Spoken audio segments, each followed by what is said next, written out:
Hello everyone, welcome back to my mini vlog. ఈరోజు మనం ఇండియన్స్కి ఎంతో ఇష్టమైన ఉద్దివడ చేసేసుకుందాం.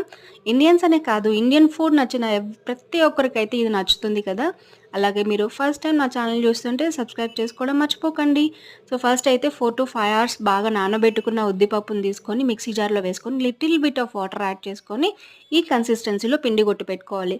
దీన్ని ఓవర్ నైట్ ఫ్రిడ్జ్లో పెట్టేసి పొద్దున్న లేసి తీసుకొని దీంట్లో చిన్న చిన్నగా కట్ చేసుకున్న ఆనియన్స్, పచ్చిమిర్చి, కొరియాండర్, ఇంకా నేను జింజర్ పౌడర్ వేసి సాల్ట్ వేసి బాగా కలిపి పెట్టాననమాట.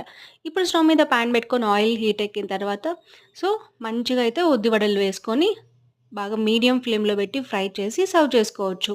దీన్ని శనగ్గింజల చట్నీతో కానీ, కారం చట్నీతో కానీ బ్రేక్ఫాస్ట్కి అయితే అండ్ మీ గెస్ట్లు వచ్చినప్పుడు మంచిగా సర్వ్ చేసుకోవచ్చు అనమాట. సో ఈ టిప్తో మీరు కూడా ఫాలో అయ్యి ట్రై చేయండి. అలాగే నచ్చినట్లయితే లైక్ చేసి సబ్స్క్రైబ్ చేసుకోండి.